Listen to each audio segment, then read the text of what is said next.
Journalist మీ KMR. YSRCP senior నాయకుడు, మాజీ మంత్రి, వైఎస్ఆర్సీపీలో చాలా కీలకమైన నాయకుడు పేర్ని నాని గారి పైన కేసు నమోదైంది.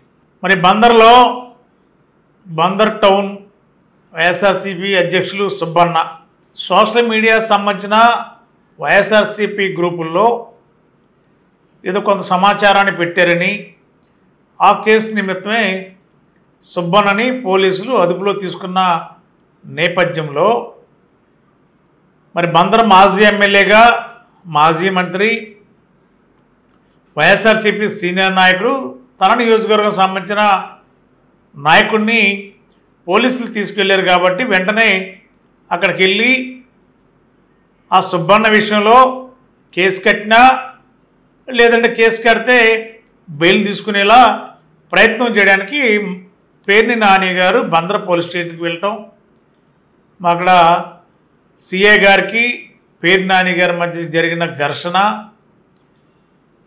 ఒకరికొకరు వాగ్వివాదం, పేర్ని నాని గారు కొన్ని వ్యాఖ్యలు చేస్తే సిఐ గారు కూడా అదే స్పీడ్లో వ్యాఖ్యలు చేయడం ఇప్పుడు కలకలం లేపుతుంది ఆంధ్రప్రదేశ్ అంతా కూడా. మరి కృష్ణా జిల్లా ఎస్పీ కూడా సీరియస్గానే స్పందించారు. మర్యాదగా ఒకరికొకరు, రాజకీయ నాయకులైనా, అది ఏ పార్టీ అయినా చట్టానికి అనుగుణంగా నడుచుకోవాల్సిందే, చట్టం తగ్గట్టుగానే పనిచేయాలి, చట్టం చెప్పినట్టు చేయాలనేది అక్కడ ఉన్న ఎస్పీ చెప్తున్నారు. అయితే పోలీస్ స్టేషన్కి వెళ్ళినప్పుడు ఎలాంటి మర్యాదలు లేదా ఎలాంటి గౌరవాలు లభిస్తున్నది సమాజంలో తెలియదు కాదు. కానీ ఒక మాజీ మంత్రిగా పోలీస్ స్టేషన్కి వెళ్ళినప్పుడు కనీస మర్యాద ఒక మాజీ మంత్రి హోదాలో ఇవ్వాలి కదా. రాజకీయాలు పక్కన పెట్టాలి, పోలీసులకి రాజకీయాలతో సంబంధం లేదు. ఒక మాజీ మంత్రి అయిన ఎమ్మెల్యేగా బందర్ నియోజకవర్గం నుండి 3 సార్లు ప్రాతినిధ్యం వహించారు కాబట్టి అతను అడిగిన డిమాండ్ని వినడానికి ప్రయత్నం చేయాలి పోలీస్. కానీ మరి అక్కడ రెచ్చగొట్టే ద్వారంలో పేర్ని నాని గారు మామూలుగానే కాస్త సెటైర్లతో ఎప్పుడు కూడా రెడీగా ఉంటారు, పొలిటికల్ సెటైర్లు. మరి కాస్త వాళ్ళకి ఏమైతే బందర్లో ఉన్న సిఐ ఏమైతే వ్యాఖ్యలు చేశారో దీంతో మరి కాస్త పేర్ని నాని గారికి సిర్రెక్కినట్టుంది, ఘాటుగానే స్పందించాడు. మరి స్పందించిన తీరుతోనే ఈవేళ కేసు నమోదైంది. మరి ఎప్పుడైతే నిన్న ఇదే సమయానికి Bandar town YSRCP president Subbanna arrest చేశారో మళ్ళీ ఇదే సమయానికి అతనికి బెయిల్ మంజూరైంది. ఇప్పుడే తాజా సమాచారం ఇది. ఇప్పుడు మళ్ళీ పేర్ని నాని గారి పైన కాస్త రాజకీయ కుట్ర కోణం కనిపిస్తుంది. మరి పేర్ని నాని గారి పైన పోలీస్ స్టేషన్కి వచ్చి ఒక పోలీసు విధులలో ఉన్న పోలీస్ అధికారి విధులకు ఆటంకం కలిగించారనే ఆరోపణలు, ఆ విధంగానే కేసులు నమోదైనట్టు కూడా తెలుస్తుంది. అట్లాంటి కేసులు నమోదైతే కాస్త ఇబ్బందికరంగానే, విధులకు ఆటంకం అంటే ఖచ్చితంగా కేసు బలంగానే ఉంటుంది.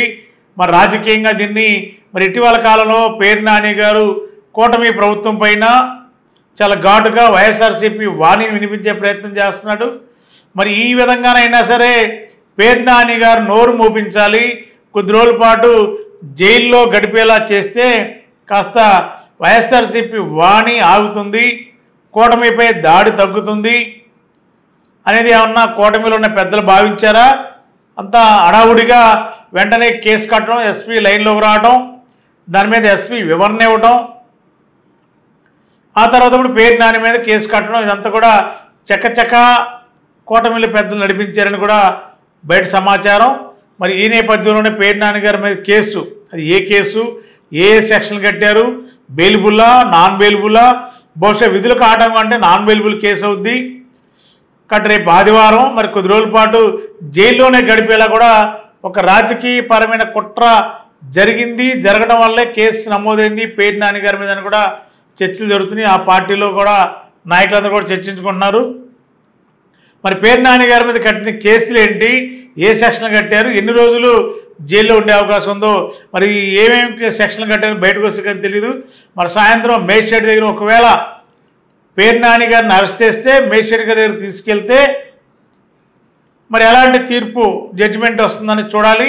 ఏదేమైనా పేర్ని నాని గారి మీద కేసు ఏదో విధంగా కేసు కట్టాలి, పేర్ని నాని గారు నోరు మోపించాలన్నది కూటమిల పెద్దల భావనగా కనిపిస్తున్న నేపథ్యంలో ఆ కేసులు ఏమేమి కేసులు అనేది కొంచెం తాదే కానీ చాలా స్పష్టంగా పేర్ని నాని గారి కేసులు స్టేషన్ బెయిలా నాన్ బెయిలబుల్ అనేది క్లారిటీ రావాలి. సెక్షన్లను బట్టి ఏ కేసు అనేది తెలిసే అవకాశం ఉంది. ప్రస్తుతం పేర్ని నాని గారి కోసం పోలీసులు వెళ్ళే అవకాశం ఉందంటున్నారు. మరి పేర్ని నాని గారిని ఆ కేసు నిమిత్తం తీసుకొస్తారా, మరి ఏం జరుగుతుందో చూద్దాం. మరి థ్యాంక్ యూ. గత 20 సంవత్సరాలుగా దంత సమస్యలతో పాటు దవడ మరియు ముఖ సంబంధ సమస్యలకు చక్కని చికిత్సలు అందిస్తున్న శ్రీ రామకృష్ణ దంత వైద్యశాల, నరసింహారావుపేట, ఏలూరు. ఎమర్జెన్సీస్ లో వాడే ఆక్సిజన్ కాన్సంట్రేటర్లతో పాటు air purify, UV light steriliser, ULV fogger వంటి పరికరాల ద్వారా పరిశుభ్రమైన వాతావరణంలో చికిత్స అందించబడుచున్నది. ఆర్వీజీ ద్వారా అతి తక్కువ రేడియేషన్ ఉపయోగించి దంత వ్యాధి నిర్ధారణ మరియు రూట్ కెనాల్ వైద్యం చేయబడుచున్నది. డెంటల్ లేజర్ ద్వారా కుట్లు లేకుండా సర్జరీలు, ఇంప్లాంట్స్ కిట్స్ ద్వారా పళ్ళు లేని వారికి ఫిక్స్డ్ దంతాలు, రూట్ కెనాల్ చికిత్సలకు ఎండో మోటార్ వంటి ఆధునిక పరికరాలు కలిగిన నమ్మకమైన డెంటల్ క్లినిక్. అత్యంత ప్రామాణికమైన ఆటోక్లావింగ్ పద్ధతిలో శుభ్రపరిచిన ఇన్స్ట్రుమెంట్స్ వాడడం మా ప్రత్యేకత.